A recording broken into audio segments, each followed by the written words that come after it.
Hello, welcome to Switched On, and we've got a little video here about Football Manager Touch 2019, which dropped earlier today. We'd kind of say out of nowhere, but we've been expecting this one before the end of November. That was always the plan from Sports Interactive. That was always their guide to when they'd be releasing it, even though the PC and iPhone versions have been out for a good few weeks now. We mentioned on a news story this morning that this one was going to get an official announcement today of a release date, and indeed it did, and the release date was today, and it appeared on the store about 9 o'clock this morning in the UK. So we grabbed it and we're just playing through a quick few games of it now just to see how it compares with 2018. Just for reference, I put in about 150 hours or more in the 2018 version and thought it was excellent. I'm a big fan of Football Manager, always have been, from way back in the Amiga days. For pretty much, I don't think I've ever missed an edition, one form or another. I've always had a Football Manager game whenever they've released, which is quite a frightening thought. It's probably about 20 years worth of games, but there we go. So yeah, 2018, really enjoyed that. What I liked about it, I had it on the PC, didn't play too much. I don't play a lot of PC games, so it was a bit of a mistake buying it on the PC. Then I got it on an iPad. It was quite exciting to get the touch version on a tablet device, and it was okay. Was liking it. Found it a little bit fiddly, but knew no different really at the time because we didn't have it on any other device. So put up with the touchscreen version, and it was fiddly, like I say. Bit hit and miss. Some of the text was quite small. Some of the hitboxes to press things are quite small, so it was fiddly, but it was okay. And then they announced the Switch version, and obviously with the physical controller on the Switch, was a question of how it would translate over across, and the answer was very well. It worked brilliantly, to be honest. The shortcuts for getting around the screen, and just the fact that you've got a cursor on the screen, just made hitting those little bits of text or little hitboxes for, making subs or anything like that, really just made it a lot easier, and it was a joy to play on the TV. It was quite surreal actually playing it on the television, but yeah, television or handheld, it was perfect. I never used the touchscreen on the Switch for it, even though it is enabled, but again, was probably find it worse than the iPad version because it was very small. It was be like playing the full version of Football Manager on a phone, very difficult to control. So anyway, here's the 2019 version, and what you'll see if you played 2018 straight away is it looks slightly different. There's different sort of skin over the top. It's quite nice, very purple, but it looks okay. But a few new features in the game right from the start. Now, if we go right back to the start, I've already started this career, but when you first start a career, you get to create a manager now. So you get to, very basic, and it's, to be honest, it doesn't look great, but it's a feature. So you can kind of design your look, sort of hair colour, facial hair colour, glasses, what sort of get up you're wearing. So the first, it's okay, like I say, it's a bit clunky, but the first question would be is I've not seen anywhere where it's used yet, which is quite disappointing because you spend a bit of time creating a character, and then the first screen you see in the news, if I go back to the news screen, and then you'll see here the first news item when you arrive at the game, why the face you've created or the character you've created, why couldn't they have had the 3D model of a face there?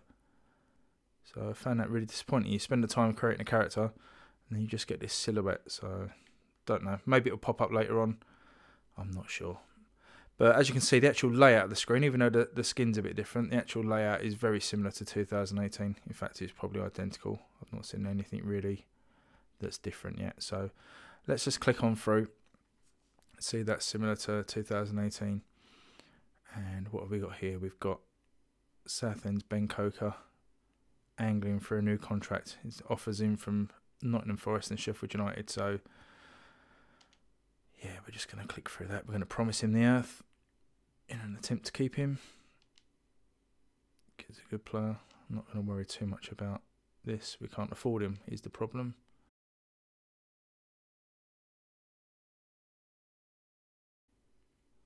See if you'll stick with us for the difference of £300 a week. Yeah, well done, Ben. So he's going to sign on. So we'll click on through. I've played one match already, and we'll have a little chat about the match engine in a minute when we get to it, because I've got some comments on that. So some scout report. Again, very similar to 2018. Let's actually have a look at the squad. And the tactics screen looks slightly different. So you see, you now got this section down the side of a tactical style. You've got these preset ones: Gegenpress, Tiki Taka. All the different modern tactical styles there. You can create your own, save and load different ones.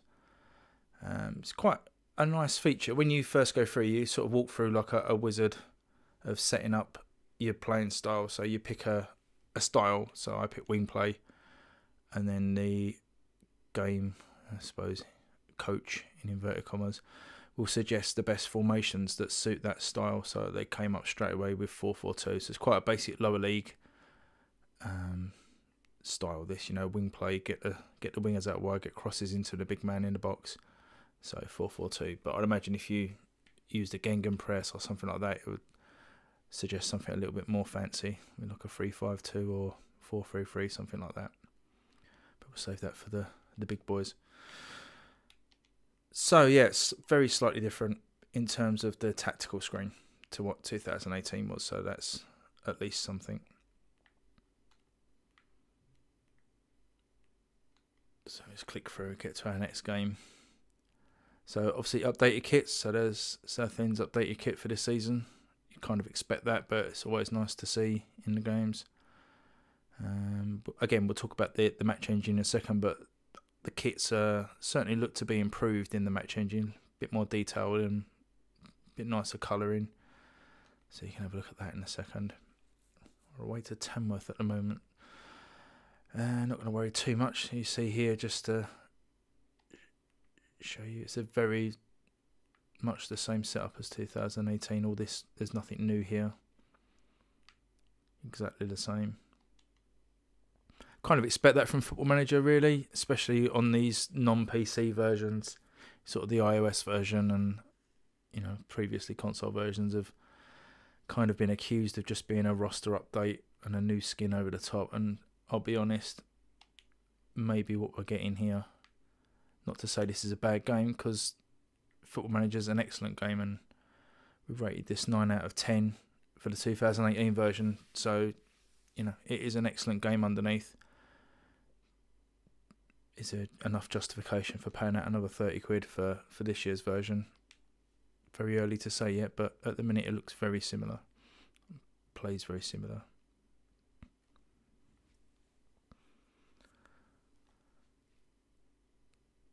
So save the game and we'll get into the match. You see this screen was taken from last year's game as well. Very easy for the developers just to copy and paste that across. I'm being disingenuous there.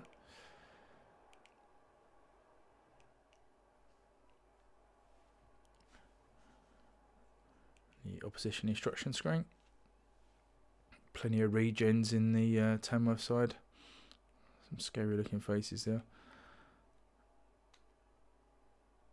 So here we go. This is the match engine. So the first comment I want to make really is I think it runs a much lower frame rate than last year's version, which was quite jarring to see straight away.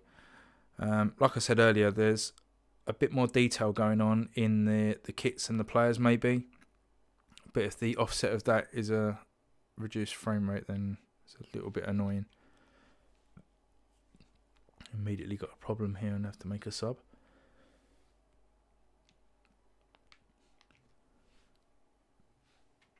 And again, the shortcut keys are the same. So Y there to bring up tactics, make changes, and Y to confirm.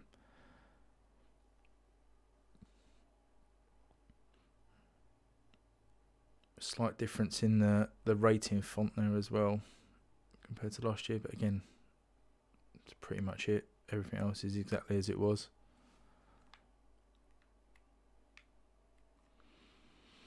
It's a shame they're not showing any match engine here. It's not really a lot going on.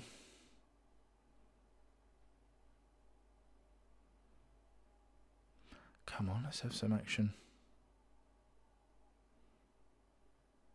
Both sides have had 4 shots apiece. Here we go. But I don't know how well this is going to translate onto the YouTube video, but it's very jerky. It just looks a bit weird. And there's a goal. And the crowd stadium again feels like there's 30,000 people in it, which is annoying as well. It'd be nice if they could adjust the crowd sound. There you go. Goal. Own goal by the looks of it.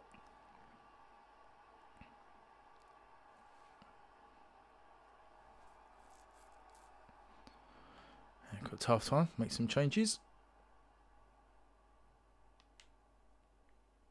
Now I'm sure here you used to be able to press Y and bring up your tactics, but that's not working, so you have to go via the shortcut menu. Maybe that's a bug or an oversight, or maybe I just imagined that was in there. So I'm going to make a couple of changes quickly.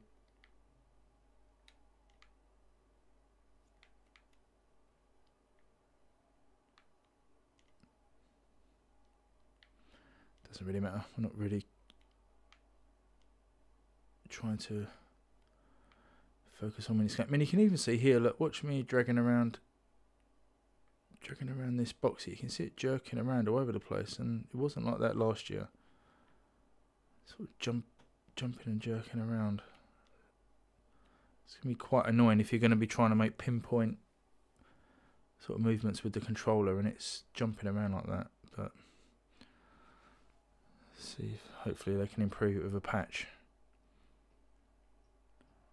I'll probably mention this to the developers as well, see if there's a known problem.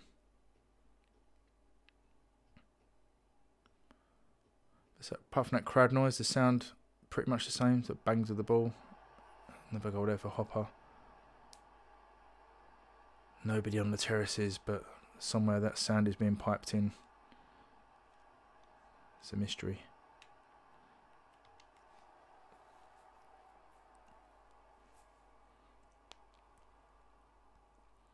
Quite like this highlighting of the current best player. That's a new feature.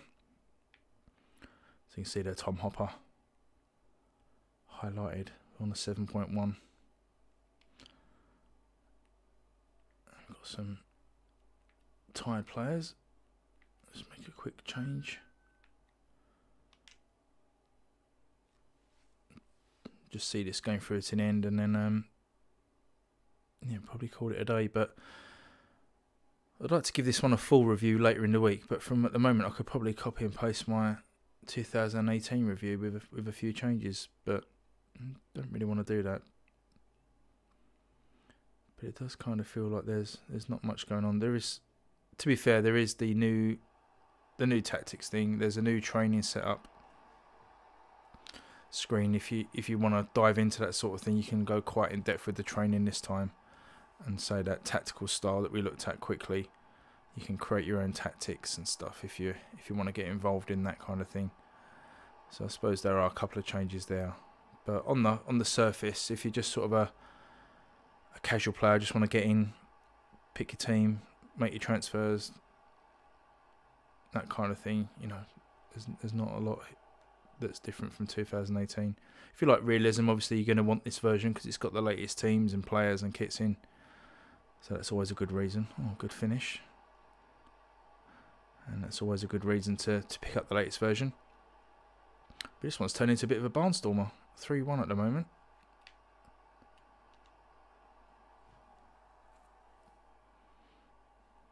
And see, it's starting to highlight a couple of players now that are highly rated for the game. So that's quite interesting. And then this one's a red. Probably means he's having a stinker. So that's going to help when you're having a quick overview of the team. Being nice to have like a quick glance and just see very quickly who's performing well and who needs to be maybe bought off or position tweaked a bit. we going to see any more action before the final whistle? Oh, we've got a long throw. Nothing comes of it.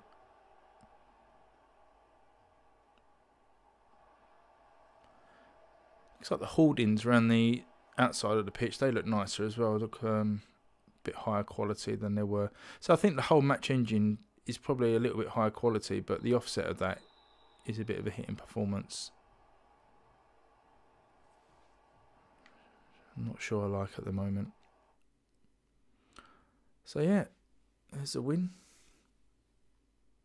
as you'd expect, against a non-league side.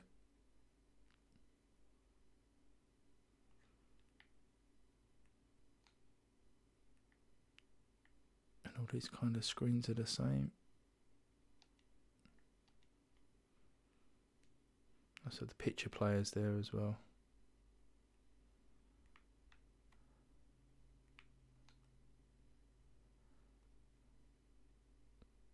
But probably going to leave it there. I don't think there's much else to look at the moment, really. If there's anything anybody specifically wants me to show off, then let me know. But as it is at the moment, I think it's very similar to last year. Although, as I say, it's no bad thing. If you're going to be looking to pick up the first version of Football Manager on the Switch, then you're going to have a great time with this. It's a great game. Despite the little stutters in the match engine, if it's anything like 2018, it will run fine. Quick to get through the weeks. Controls are nice and snappy. Yes, check back later in the week. See if we've got any more news on Football Manager Touch. But overall, first impressions, it's going to be a good of a game as 2018 was. So that's a positive. But basically, not much has changed is the negative. So there's the ups and downs. Okay, we will see you again. Take care. Bye.